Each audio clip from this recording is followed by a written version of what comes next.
ArenaNet has taken the wraps off the first 3 Elite specs coming to Visions of Eternity, so let's take a look at them and talk about what we know and what we think. First up is the Troubadour, the new Mesmer spec, and put simply, it's a bard, or a gleeman. And coming from a warrior main, I actually think it looks really cool.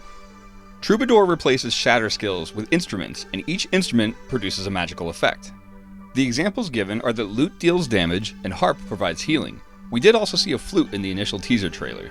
Troubadour also gets a keynote skill called Crescendo, which I think mechanically replaces shattering. You build up your instrument enchantments, and then you get some kind of burst.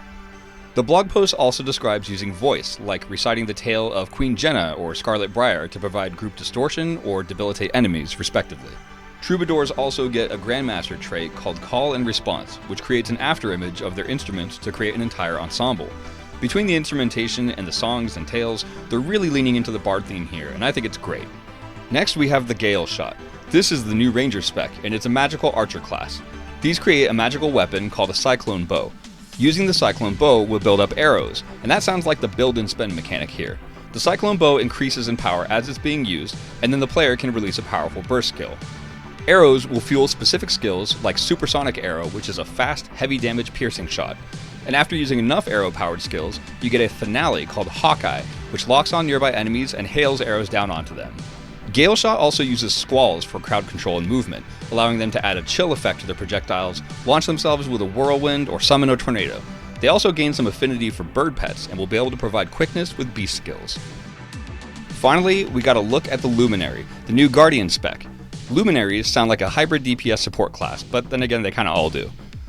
Their floaty lantern provides Radiant Shroud, which allows the use of various weapons of light and flame in addition to stance utility skills.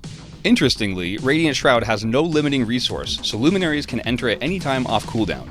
Entering Radiant Shroud replaces your weapon skills with a basic attack and 4 Radiant weapons.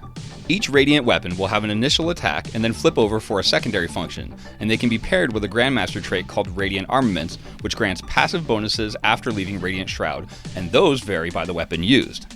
The examples described in the blog post include using a Radiant Hammer for a damage bonus, or using a Radiant Staff for increased healing power.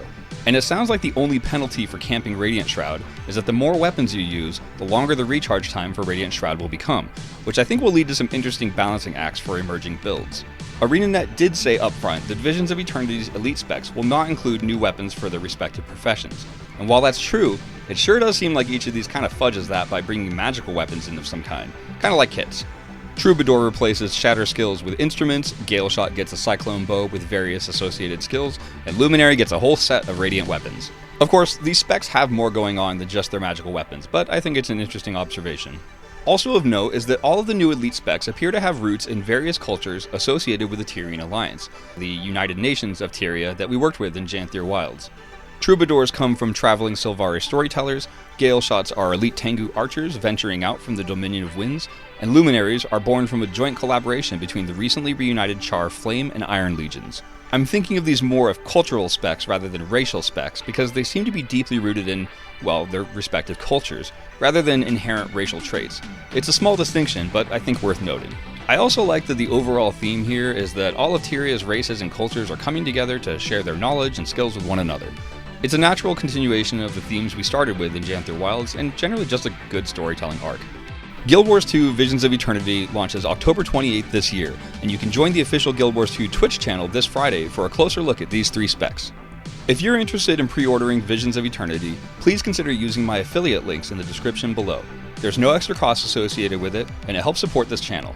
And even if you don't, simply watching this video still helps, so thank you for your support either way. Make sure you're subscribed so you don't miss next week's coverage of the next 3 Elite specs, and as always, thanks for watching.